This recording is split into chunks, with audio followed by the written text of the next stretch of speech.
Hey guys, we're back out in the woods doing some mushroom hunting. And you can see we're at high elevation in the Cascades in Oregon. And we were here a couple weeks ago and everything was fine, and now here there's a lot of snow here.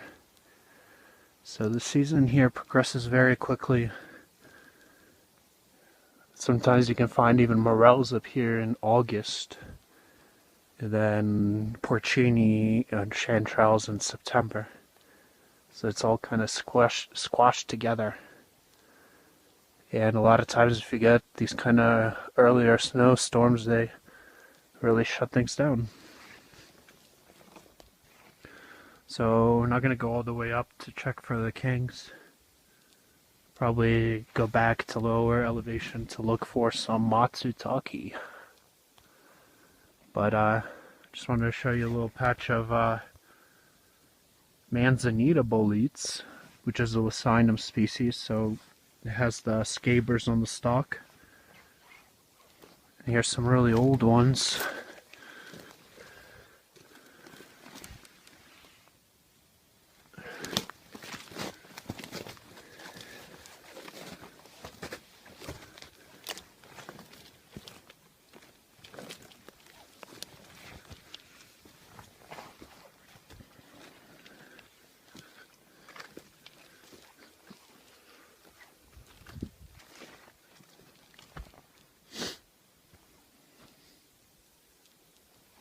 Here's a pretty cool polypore.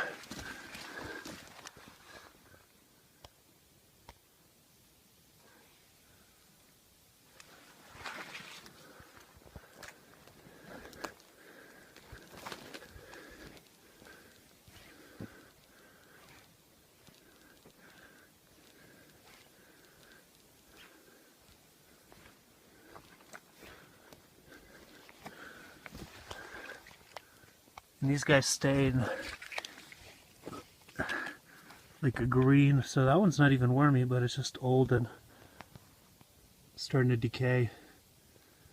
They stain like a green color.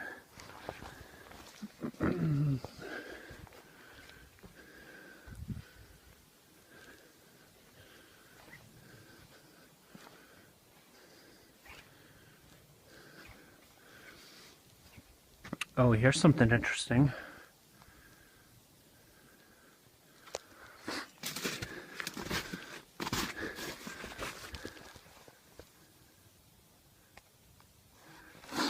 This pink plant you see here is a parasitic plant. It doesn't have any chlorophyll, and it's called Allotropa virgata.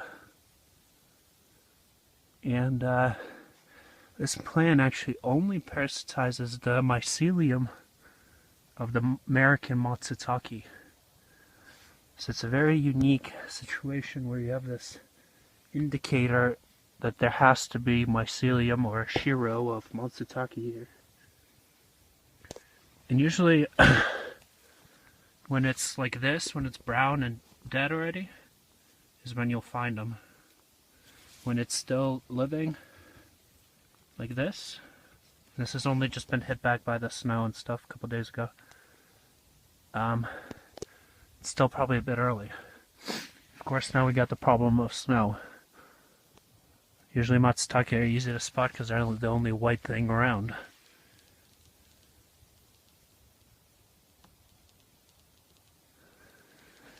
Let's take a look around. This is a tremendous amount of allotropa.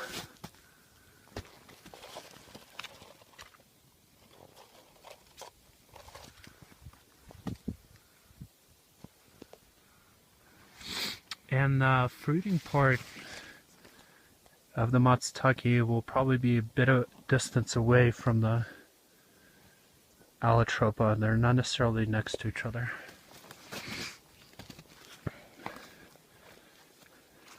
Oh, here's a fairly young manzanita bolete.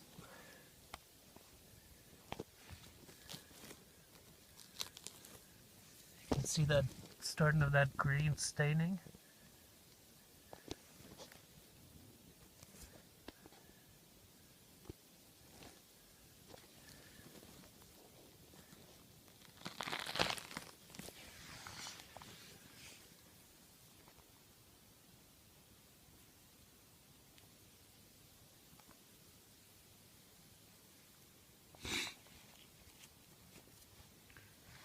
So we'll take that one.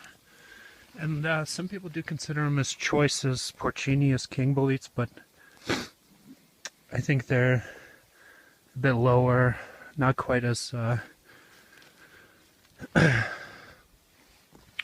quite as flavorful. They're kind of bland in my opinion compared to the kings.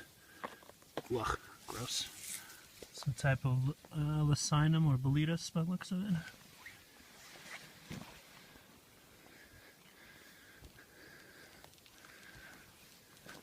Here's another really old one. Here's more allotropa.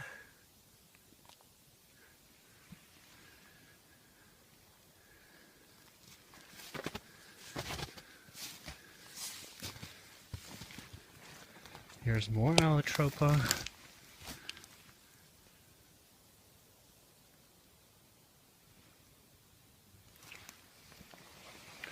But I don't see any matsutake, and like I said, and I see even more up there. It looks a bit early by the fact that the allotropa is still growing. It's kind of amazing. I mean, it's already snowing, lots of things are frost damaged. I mean, the buttons of the matsutake surely are already developed, but haven't poked through and aren't obvious. And unlike the king, which is a thermophilic mushroom, so boletes need warm weather, matsutake actually like a drop in temperature for them to trigger the fruit.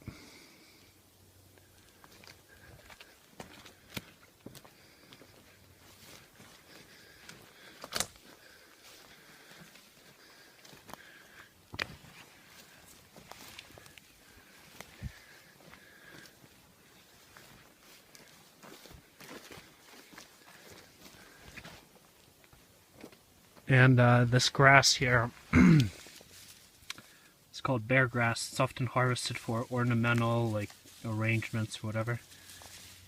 But it's a great indicator for matsutake habitat at high elevation. And their host out here is most likely hemlock or Douglas firs or true firs. We have a lot here, ABs as well.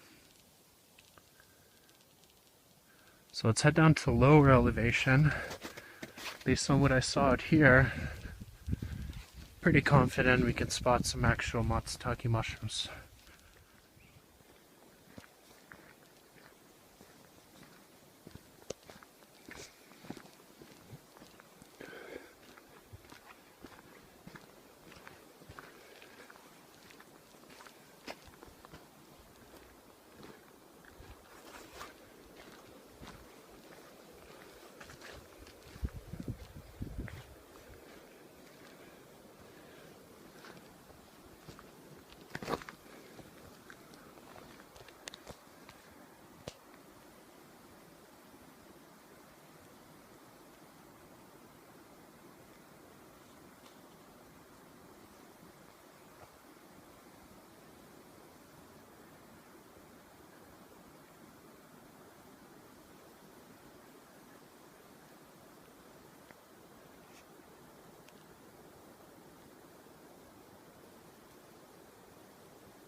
Hey, so we're back from the hunt, and you can see we're starting to clean up some of these matsutake.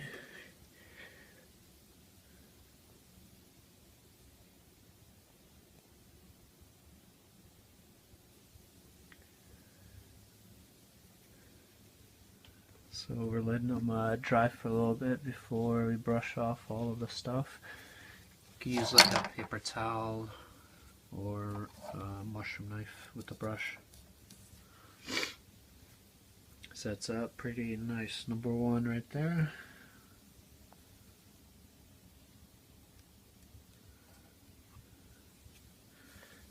And I'll be drying a bunch of these for winter use. Green miso soup and other Japanese dishes. So if you guys want to see the spot where we found these and how we found them, stay tuned for the second part of this Cascade matsutake video. And you'll see that in part 2. So please comment, like, and subscribe.